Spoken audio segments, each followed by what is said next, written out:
L'interview plateau. Pour commencer, bonjour et merci de bien vouloir répondre à nos questions. Je m'appelle Manu Papin et on est au Forum de l'orientation 2019. Est-ce que vous pourriez vous présenter, s'il vous plaît ? Bonjour Manon, donc, je m'appelle Gaëlle Charles, je suis enseignante en communication à l'UT de l'Inde sur le site de Châteauroux et j'enseigne principalement la communication à un public de DUT GE2I, donc génie électrique et informatique industrielle, qui vont être de futurs techniciens et plein d'autres choses que je vais vous expliquer par la suite. En quoi consiste votre métier ? Alors, enseignant en communication en DUT, qu'est-ce que c'est ? Alors, quand je vais vous expliquer mon parcours, je vais vous expliquer qu'au début, j'étais enseignante français au collège-lycée. J'ai fait le choix de donner une nouvelle orientation à ma carrière en enseignant un public plus adulte, donc un public post-bac.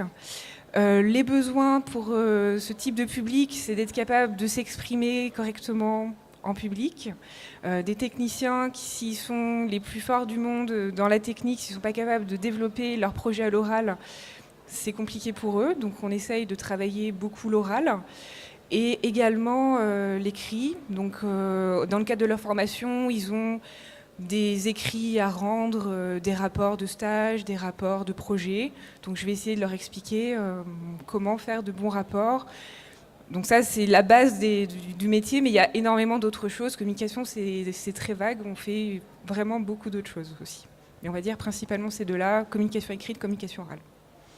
Et du coup, est-ce que vous pourriez nous décrire le cursus d'études exactement qui vous a mené à ce métier ?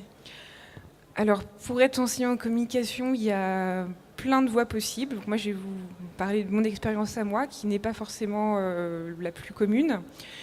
Donc j'ai une formation en lettres classiques. Donc j'ai fait d'abord un bac littéraire, des études en lettres classiques, donc français, latin, grec en faculté. Donc licence. Ensuite j'ai passé un master. Et donc ça, c'est un niveau d'études. Et ensuite, pour être enseignant, il faut passer des concours d'enseignement. Donc j'ai passé dans un premier temps le CAPES de lettres classiques, puis l'agrégation de lettres classiques. Ce qui m'a permis d'enseigner français, latin, grec, donc de classe de 6e jusqu'à la terminale, mais avec aussi des possibilités dans l'enseignement supérieur. Donc pour ma part, j'ai exercé pendant 7 ans le métier de prof de français en collège et lycée dans la région autour de Poitiers. Et au bout de 7 ans, j'ai eu envie de changer de public. Et donc, j'ai postulé sur différents postes. Et donc, en communication, à l'IUT de Châteauroux, qui m'a accueillie. Pourquoi vous avez voulu évoluer dans votre métier ? C'est que j'avais envie de changer de public. J'avais envie d'être utile à un public plus adulte et de me sentir vraiment utile pour eux. Et c'est ça qui est intéressant dans le métier, puisque je les accompagne vraiment, je les aide à devenir professionnels. Donc c'est ça qui est très intéressant. Et il y a un réel impact que je n'avais pas forcément avec des élèves plus jeunes. Et c'est ce côté-là qui est très agréable parce qu'une fois qu'ils sont dans l'enseignement supérieur, ils savent mieux où ils sont, ils savent mieux ce qu'ils veulent, même si ce n'est pas encore très défini. Mais quand ils arrivent la première année et quand ils sortent au bout de 2 ans du DUT, il y a vraiment quelque chose qui s'est passé. C'est ça qui est le plus intéressant dans le métier. Et avez-vous toujours eu envie de faire ce métier ou ça vous est venu au cours de vos études ? Alors, j'ai toujours voulu être enseignante depuis toujours, donc j'ai eu du mal à choisir dans quelle matière. Donc, je voulais être prof de français, prof d'allemand, prof de latin, prof de grec, prof de plein de choses. Et à la base, je voulais être aussi savante. Voilà, je voulais être savante. Et j'aimais vraiment apprendre aux autres. Donc, je peux dire que j'ai toujours voulu faire ce métier-là. Quelles sont les qualités pour vous qui sont fondamentales pour exercer votre métier ? Alors, le plus important, je dirais que c'est les qualités humaines. C'est un métier, on enseigne à du vivant, donc il faut être capable de s'adapter à son public, Donc je pense que c'est ce que j'ai toujours essayé de faire, hein. J'ai vu vraiment des petits de la 6e. Là, j'ai des licences également, des licences professionnelles qui sont avec des profils très différents. Donc le plus important, c'est être capable de s'adapter à son public, répondre à leurs besoins, comprendre et les aider à progresser.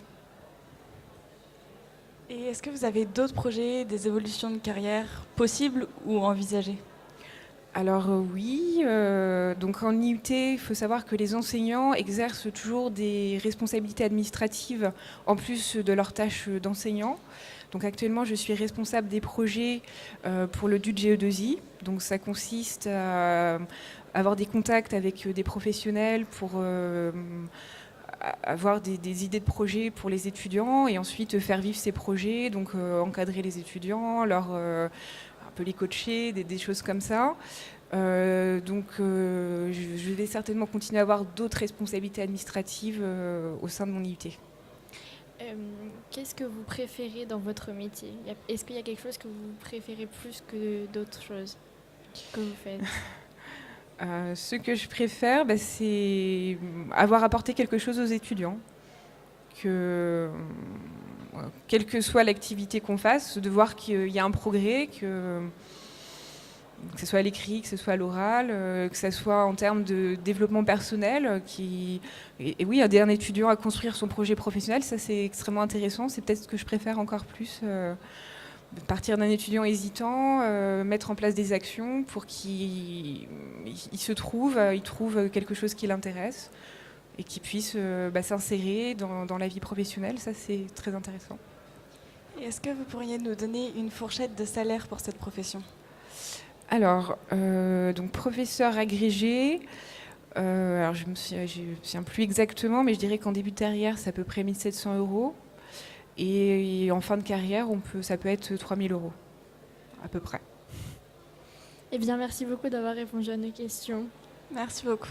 Merci. On n'a pas parlé de GE2I. Je pensais, là, on a fait l'entretien métier.